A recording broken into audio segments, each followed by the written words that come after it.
नमस्कार दोस्तों। आज SMS GS research centre Prayagraj पे आपका स्वागत है।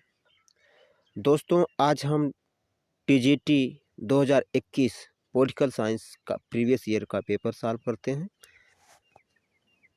जैसे देखते हैं कि पहला क्वेश्चन, किसने कहा कि राजनीति विज्ञान का प्रारंभ और अंत राज्य के साथ होता है? किसने कहा कि राजनीति विज्ञान का प्रारंभ और अंत राज्य के साथ होता है? किसने कहा था? गार्नर जी ने कहा था। फिर दूसरा क्वेश्चन है कि किसने कहा कि राज्य की उत्पत्ति जीवन के लिए हुई है और उसका अस्तित्व सजीवन के लिए बना हुआ है। मतलब कहते हैं कि राज्य की उत्पत्ति जीवन के लिए हुई है और उसका अस्तित्व सजीवन के लिए बना है। तो ये किसने कहा था? अरस्तू ने कहा था। फिर तीसरा क्वेश्चन है, प्रभुसत्ता के कानूनी सिद्धांत के प्रतिपादक का श्रेय दिया जाता है। मतलब प्रभुसत्ता के कानूनी सिद्धांत का प्रतिपादन का श्रेय किसे दिया जाता है? ये थे ऑस्टिन को। ये प्रभुसत्ता कानूनी सिद्धांत के प्रतिपादक थे ऑस्टिन। किसका मत है कि मनुष्य को स्वतंत्र होने के लिए बाध्य किया जा सकता है? तो किसने कहा था कि मनुष्य को स्वतंत्र होने के लिए बाध्य किया जा सकता है? तो रूसो को। ये रूसो का मत है। रूसो का मत है कि मनुष्य को स्वतंत्र होने के लिए बाध्य किया जा सकता है। पांचवा क्वेश्चन है कि भारत में रह रहा एक ब्रिटिश नागरिक किस अधिकार का दावा नहीं कर सकता है? बात यह है कि भारत में जो ब्रिटिश नागरिक रह रहा है वह किस अधिकार का दावा नहीं कर सकता है, कि मतलब उसको अधिकार नहीं है, तो वो है व्यापार और व्यवसाय की स्वतंत्रता। उसको व्यापार और व्यवसाय की स्वतंत्रता का अधिकार का दावा नहीं कर सकता है। छठा है कि निम्न में से कौन सी संसद की सबसे बड़ी समिति है? निम्नलिखित में से संसद की सबसे बड़ी समिति कौन सी है? लेखा समिति, प्राक्कलन समिति, लोक समिति, याचिका समिति। तो इसमें क्या है? प्राक्कलन समिति। फिर सातवां क्वेश्चन है कि भारत की संसद मंत्रिपरिषद के कार्यों पर इनके माध्यम से नियंत्रण स्थापित करती है। मतलब भारत की संसद मंत्रिपरिषद के कार्यों पर इनके माध्यम से नियंत्रण स्थापित करती है। तो जैसे पहला क्या है? स्थान प्रस्ताव, प्रश्नकाल, पूरक काल। तो अब नीचे दिए गए कूट का प्रयोग करते हुए सही उत्तर दीजिए। तो इसमें तीनों सही होगा कि स्थगन प्रस्ताव होगा, प्रश्नकाल होगा, पूरक प्रश्न होगा। ये तीनों होंगे। आठवां क्वेश्चन है कि प्रकृति ने मानव जाति को दो स्वामियों सुख और दुख की अधीनता में रखा है। यह विचार किसका है? मतलब यह विचार किसका है कि प्रकृति ने मानव जाति को दो स्वामियों, मतलब सुख और दुख, ये दो स्वामी हैं, सुख और दुख की अधीनता में रखा है। तो ये बेंथम का विचार है। किसका विचार है? बेंथम का। नवा क्वेश्चन है कि भारत का संविधान मान्यता देता है। भारत का संविधान क्या मान्यता देता है? केवल धार्मिक अल्पसंख्यकों को, केवल भाषाई अल्पसंख्यक को, कि धार्मिक और भाषाई अल्पसंख्यक को, कि धार्मिक, भाषाई और जाति अल्पसंख्यक को? तो हमारा विकल्प सही होगा कि धार्मिक और भाषाई अल्पसंख्यक। 10वां क्वेश्चन है कि 42वें संविधान संशोधन अधिनियम, 42वें संविधान संशोधन अधिनियम 1976 के द्वारा निम्नलिखित में से किन शब्दों को प्रस्तावना में जोड़ा गया। मतलब ये इतने शब्द हैं, इसमें कौन शब्द जोड़े गए। जैसे है समाजवादी, पंथ निरपेक्ष, अखंडता। कि बी है कि समाजवादी, पंथ निरपेक्ष, एकता। कि सी है लोकतांत्रिक, समाजवादी एवं पंथ निरपेक्ष, लोकतांत्रिक, समाजवादी, अखंडता। इसमें कौन से शब्द जोड़े गए। तो इसमें हमारा ए विकल्प सही होगा कि समाजवादी, पंथ निरपेक्ष और अखंडता शब्द जोड़ा गया था 1976 में बैलसाहवे संविधान संशोधन में। और 11वां क्वेश्चन है कि किसी व्यक्ति को एक ही अपराध के लिए, मतलब किसी व्यक्ति है जो है वो कि एक अपराध के लिए एक बार से अधिक अभियोजित और दंडित नहीं किया जाएगा, यह निम्न में से किस अनुच्छेद में वर्णित है। तो हमारा अनुच्छेद 20 कहता है कि एक व्यक्ति को एक अपराध का एक ही सजा मिलेगी, ना तो उसको पहले जो अपराध किया है उसको, न जो बाद में करेगा उसको, इससे कोई मतलब कि लेना देना नहीं है। वो जो वर्तमान में अपराध किया है, तो अनुच्छेद हमारा 20 यही कहता है कि जो वर्तमान में अपराध किए हैं उसी अपराध के अनुसार उसे दंड दिया जाएगा। तो इसलिए कहते हैं कि एक से अधिक अपराध, मतलब एक बार में एक ही अपराध का सजा दिया जा सकता है। भारत में संविधान की निम्नलिखित में से किस अनुसूची में दल बदल निषेध से संबंधित प्रावधान सन्निहित है। भारत में संविधान की निम्नलिखित में से किस अनुसूची में दल बदल निषेध के संबंधित प्रस्तावना सन्निहित है। तो हमारा 21 अनुसूची में है, 10वीं अनुसूची में है। दल बदल निषेध प्रस्तावना 10वीं अनुसूची में। अब हम हमारा है 13वां क्वेश्चन रहेगा, सूची फर्स्ट को सूची सेकंड से सुमेलित कीजिए। नीचे दिए गए कोड की सहायता से सही उत्तर का चयन कीजिए। तो हीगल का क्या होगा, न्यायिक होगा कि समाजशास्त्री होगा कि विवरणात्मक होगा कि तत्व शास्त्री होगा। तो हीगल हमारे होंगे तत्व शास्त्रीय, ऑस्टिन न्यायिक, मैकाइवर होंगे समाजशास्त्री और गार्नर होंगे विवरणात्मक। तो हमारा क्या हुआ, पहला का चौथा, दूसरा का पहला, सी का दूसरा और डी का चौथा, डी का तीसरा। तो इसमें देखते हैं कौन सा विकल्प है, बी विकल्प जो है सही है। 14वां क्वेश्चन है, सब कुछ राज्य के भीतर और राज्य के बाहर कुछ नहीं। सब कुछ राज्य के भीतर, राज्य के बाहर कुछ नहीं और राज्य के विरुद्ध कुछ नहीं, यह कथन इंगित करता है। मतलब सब कुछ राज्य के भीतर और राज्य के बाहर कुछ नहीं और राज्य के विरुद्ध कुछ नहीं, यह इंगित क्या करता है, यह क्या संकेत करता है कि कल्याणकारी राज्य, कि सर्वाधिकारवादी राज्य, कि प्रजातांत्रिक राज्य, की वर्ग व्यवस्था। ये इंगित करता है कि सर्वाधिकारवादी राज्य, सर्वाधिकारवादी राज्य। 15वां क्वेश्चन है, निम्नलिखित कार्याधिकारियों पर विचार कीजिए।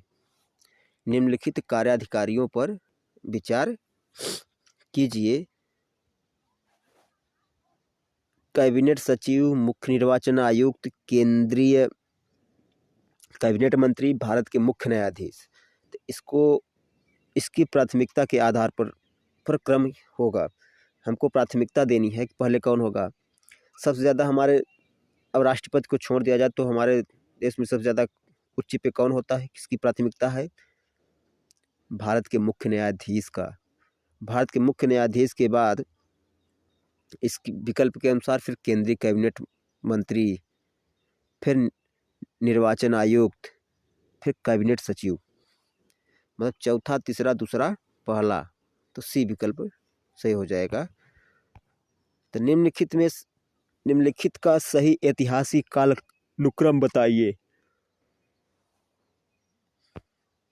गोलमेज सम्मेलन, भारत छोड़ो आंदोलन, गोलमेज सम्मेलन, भारत छोड़ो आंदोलन, भारतीय राष्ट्रीय कांग्रेस की रचना, साइमन कमीशन। नीचे दिए गए कोड के माध्यम से सही उत्तर का चयन कीजिए।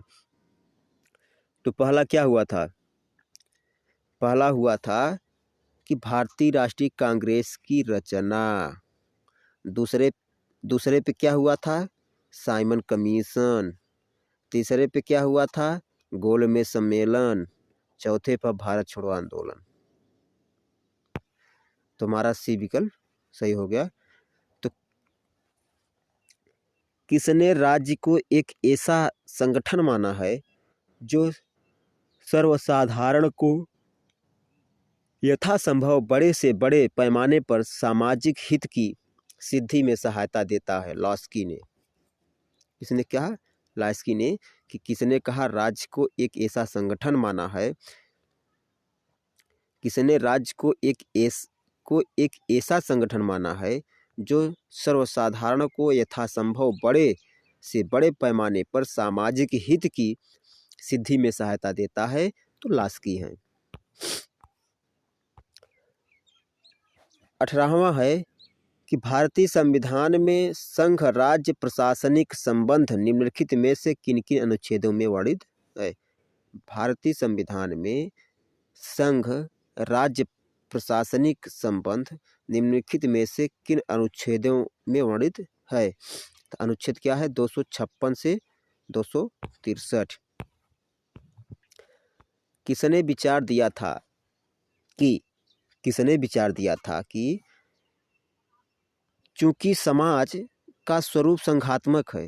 किसने विचार दिया था कि चूंकि समाज का स्वरूप संघात्मक है इसलिए सत्ता का स्वरूप भी संघात्मक होना चाहिए? यह कहा गया कि चूंकि समाज का स्वरूप संघात्मक है इसलिए सत्ता का स्वरूप भी संघात्मक होना चाहिए। ते हमारे लॉस्की महोदय ने कहा था। फिर 20 नंबर हमारा क्वेश्चन है कि मूल अधिकारों को परिवर्तित करने के लिए रिट जारी कर सकते हैं। मूल अधिकारों को परिवर्तित करने के लिए कौन सा रिट जारी कर सकते हैं? तो उच्चतम न्यायालय और उच्च न्यायालय दोनों को रिट जारी कर सकते हैं हम। उच्चतम न्यायालय और उच्च न्यायालय दोनों को रिट जारी कर सकते हैं। दोनों रिट जारी कर सकते हैं। कोई नहीं है कि उच्च न्यायालय करेगा तो सर्वोच्च न्यायालय नहीं कर पाएगा। दोनों रिट जारी करते हैं। तो 21 हमारा नंबर क्वेश्चन है कि निम्नलिखित में से कौन सी डॉक्टर अंबेडकर की रचना है? डॉक्टर अंबेडकर की रचना इसमें से कौन सी है? डॉक्टर अंबेडकर की रचना है एनिहिलेशन ऑफ कास्ट, ये भी है। थान ऑन पाकिस्तान, ये भी है। रनाडे गांधी एंड जिन्ना, ये भी है। द बुद्धा एंड हिज धम, ये भी है। मतलब चारों रचनाएं किसकी हैं? अंबेडकर जी की हैं। तो यह किसका कथन है कि द्विसदनात्मक विधायिका ऐसी संसद है जो अपने ही विरुद्ध विभाजित होती है? यह किसका कथन है कि द्विसदनात्मक विधायिका ऐसी संसद है, द्विसदनात्मक विधायिका ऐसी संसद है जो अपने ही विरुद्ध विभाजित हो जाती है? एक गार्नर महोदय ने कहा था। तो राज्य के आवश्यक तत्व हैं। राज्य की आवश्यक तत्व क्या हैं? जनसंख्या है, भूभाग है, समुद्र है, सरकार है। दूसरा विकल्प है राष्ट्रपद, संप्रभुता, राजनीतिक दल, भूभाग। तीसरा है आर्थिक संसाधन, जनसंख्या, सरकार की संप्रभुता। कि भूभाग है, कि जनसंख्या है, कि सरकार है, कि संप्रभुता है? तो आवश्यक तत्व क्या है? भूभाग है, भूभाग है तो वही जनसंख्या है। जनसंख्या है तभी सरकार है, और सरकार है तभी तो प्रभुसत्ता है। तो हमारा विकल्प क्या हो जाएगा? डी। 24 है कि निम्नलिखित में से लोकतंत्र का एक सिद्धांतकार नहीं है। लोकतंत्र का सिद्धांतकार कौन सा नहीं है? ईडब्ल्यू नीट से। अनुच्छेद 352 में भारतीय संविधान के किस संविधान संशोधन अधिनियम के द्वारा आंतरिक अशांति के स्थान पर सशस्त्र विद्रोह शब्द का प्रयोग किया गया? तो हमारा विकल्प हो जाएगा 44वां संविधान संशोधन अधिनियम। 26वां हमारा क्वेश्चन है, किसने कहा कि कांग्रेस लॉर्ड डफरिन के दिमाग की उपज है? किसने कहा कि कांग्रेस लॉर्ड डफरिन के दिमाग की उपज है? तो लाला लाजपत राय जी ने कहा था। तो निम्नलिखित में से किसने 1951 में नेहरू मंत्रिमंडल से हिंदू कोड बिल को लेकर त्यागपत्र दिया था? किसने निम्न में से किसने 1951 में नेहरू मंत्रिमंडल से हिंदू कोड बिल को लेकर त्यागपत्र दिया था? तुम्हारे डॉक्टर भीमराव अंबेडकर जी थे, जो उससे 28 नंबर क्वेश्चन है हमारा, संविधान का कौन सा अनुच्छेद यह अवस्था देता है कि प्राथमिक शिक्षा के स्तर पर मातृभाषा के निर्देशों की समुचित सुविधा प्रदान करना प्रत्येक राज्य का प्रयत्न होना चाहिए? तो हमारा 350 ये कहता है कि सबको मातृभाषा में ही शिक्षा देनी चाहिए। तो राइट टू एजुकेशन भी यही कहता है कि किसने कहा कि समानता की अभिलाषा के कारण समानता की अभिलाषा के कारण स्वतंत्रता की आशा ही व्यर्थ हो गई? तो लॉर्ड एक्टन ने कहा था। तीसरा क्वेश्चन है कि संप्रभु वह निश्चित सत्ता है जो राज्य के सर्वोच्च आदेशों को वैध रूप से व्यक्त कर सके, वह सत्ता जो दैवी कानून के नैतिक सिद्धांतों तथा जनमत की उपेक्षा कर सके। यह परिभाषा किसकी है? गार्नर जी की है। 31वां है कि विद्वानों को उनके द्वारा व्यक्ति विचार के साथ सुमेलित कीजिए। विद्वानों का उनके व्यक्ति का विचार क्या था, उनको व्यक्त कीजिए। तो थ्रेसिमेकस का विचार था न्यायिक शक्ति का हित है। बोंदा का है अधिकतम शक्ति से डकैतों का समूह निर्मित हो सकता है, न कि राज। फिर सी टी एच ग्रीन का है कि इच्छा न कि शक्ति राज्य का आधार है। इच्छा और न कि शक्ति राज्य का आधार है। ये क्या है? टी एच ग्रीन का है। माओ से तुंग, शक्ति बंदूक की नली से निकलती है। जो शक्ति है वो बंदूक की नली से निकलती है। ये सब सीधा सीधा मिलान था। किसने कहा स्वतंत्रता अतिशासन की विरोध है? तो सीले ने कहा। किसने कहा स्वतंत्रता अतिशासन की विरोध है? तो सीले ने कहा। नौकरशाही शब्द का सर्वप्रथम प्रयोग किसने किया? कि नौकरशाही का प्रयोग सर्वप्रथम किसने किया? विंसेंट डी गोर्ने ने। नौकरशाही शब्द का सर्वप्रथम प्रयोग किसने किया? विंसेंट डी गोर्ने ने। निम्नलिखित में से कौन भारत के संविधान का अभिरक्षक है? तो क्या है? भारत का सर्वोच्च न्यायालय। निम्न में से कौन भारत के संविधान का अभिरक्षक है? तो भारत का सर्वोच्च न्यायालय। निम्नलिखित में से किसने मताधिकार के लिए योग्यता का समर्थन दिया? निम्नलिखित में से किसने मताधिकार के लिए योग्यता का समर्थन दिया? तो जे.एस. मिल ने दिया था। किसने लिखा है कि एक संतुष्ट सुअर की अपेक्षा एक असंतुष्ट सुकरात होना कहीं अच्छा है? किसने कहा एक संतुष्ट सुअर की अपेक्षा एक असंतुष्ट सुकरात होना कहीं अच्छा है? मिल ने कहा था। निम्नलिखित वक्तव्यों पर ध्यान दीजिए।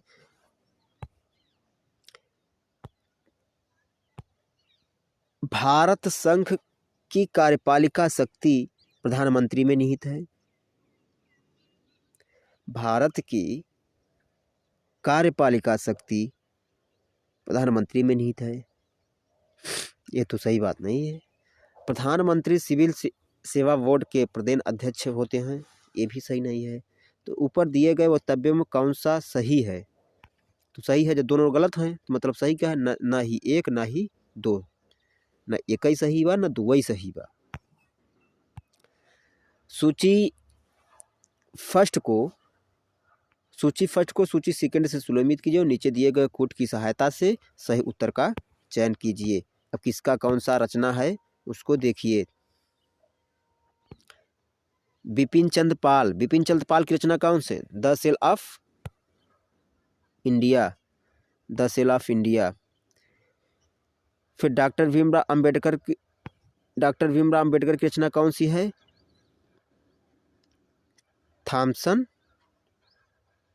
Thoughts on linguistic states. फिर बाल गंगाधर तिलक की कौन सी रचना है? बाल गंगाधर तिलक की रचना है गीता रहस्य।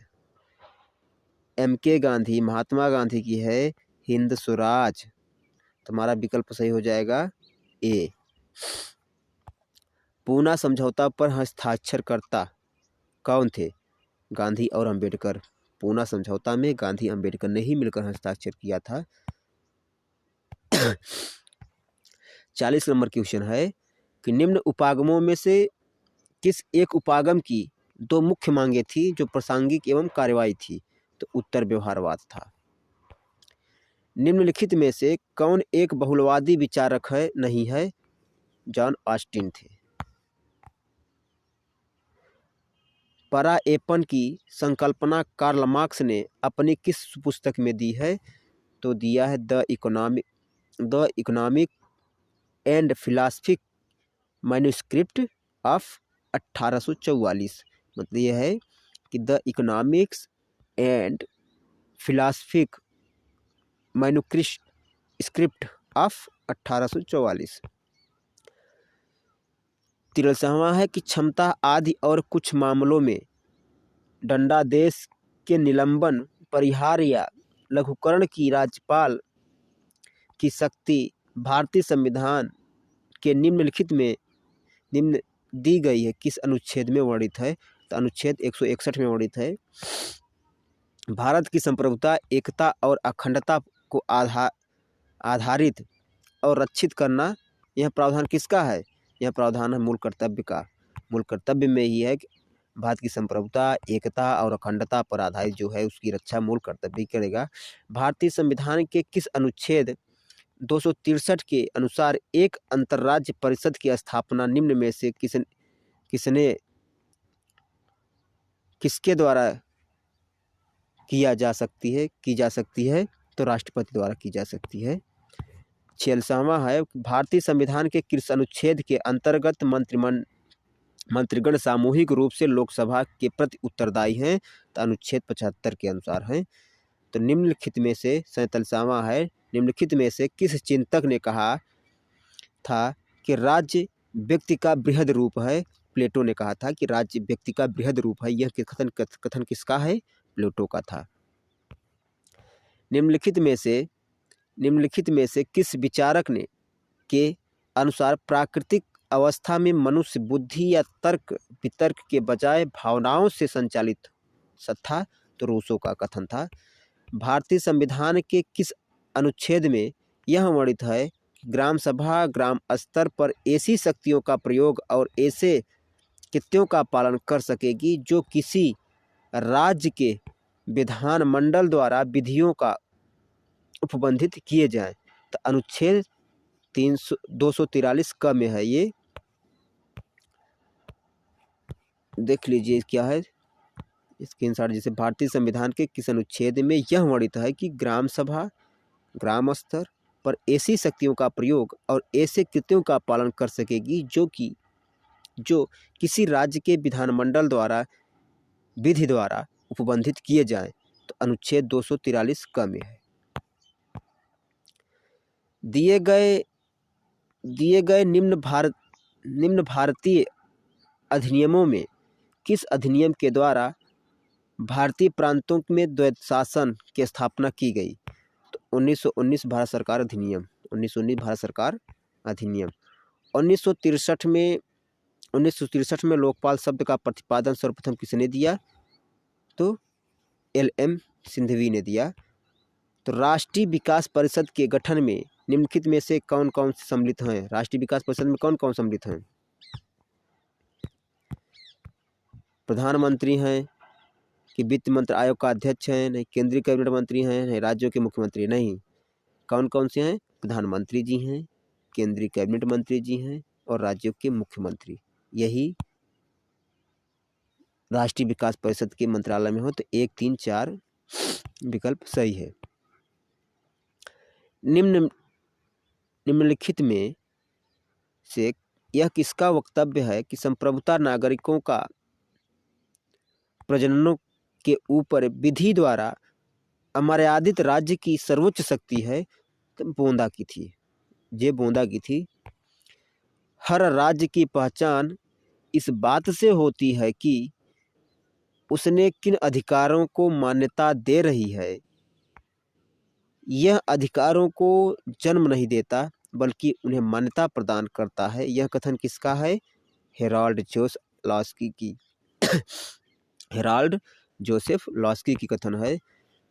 55वां क्वेश्चन है, शक्ति के संदर्भ में किया जाने वाला राजनीतिक कार्य राजनीति है। यह परिभाषा किसने दिया था? शक्ति के संदर्भ में किया जाने वाला राजनीतिक कार्य राजनीति है। यह कथन या यह परिभाषा किसने दी थी? लासवेल ने। किसके अनुसार आक्रामक राष्ट्रवाद के 4 मुख्य तत्व थे? स्वदेशी बहिष्कार, राष्ट्रीय शिक्षा, निष्क्रिय प्रतिरोध। तो कौन थे? बाल गंगाधर तिलक थे। 57वां क्वेश्चन हमारा है, भारत के संचित निधि से धन निकासी का प्रावधान या प्राधिकार प्राप्त होता है। भारत की संचित निधि से धन निकासी का प्राधिकार प्राप्त होता है कहाँ से? भारत की संसद से। भारत की संसद से ही भारत की जो संचित निधि है उसको निकाला जा सकता है। 58 नंबर क्वेश्चन है, यह किसने लिखा है कि हाब्स की प्राकृतिक दशा का दैत्य मनुष्य कभी भी नहीं हो सकता है? स्पिनोजा की है, स्पिनोजा का है यह कि हाब्स की प्राकृतिक का दैत्य मनुष्य के कभी भी नहीं हो सकता है, मनुष्य कभी भी नहीं हो सकता है। 59 नंबर सवाल है कि निम्नलिखित में से कौन सा एक लक्षण संप्रभुता का नहीं है? विभाज्यता का जो लक्षण है वो संप्रभुता का नहीं है। 60 नंबर क्वेश्चन हमारा है कि अगर कांग्रेस विभाजन स्वीकार करती है तो यह मेरे मृतक शरीर पर से ही होगा। यह कथन किसका था? अब यह कथन किसने कहा था? महात्मा गांधी ने कहा था। अगर कांग्रेस का विभाजन हो गया तो यह विभाजन जो है वो मेरे मृतक शरीर पर से ही गुजरेगा। यह कथन किसका है? महात्मा गांधी जी का है। 61 नंबर क्वेश्चन है कि संयुक्त राष्ट्र महासभा में शांति के लिए एकता प्रस्ताव निम्न में से किस वर्ष में अपनाया गया था? 1950 में। राष्ट्रीय महासभा में शांति के लिए एकता प्रस्ताव 1950 में ही अपनाया गया था। 62 नंबर क्वेश्चन है, निम्नलिखित में से कौन सा सही सुलेमित है? निम्न में से कौन सा सही सुलेमित है? फांसीवाद इटली ये सही सुलेमित है। 63 नंबर क्वेश्चन है, द मॉडर्न स्टेट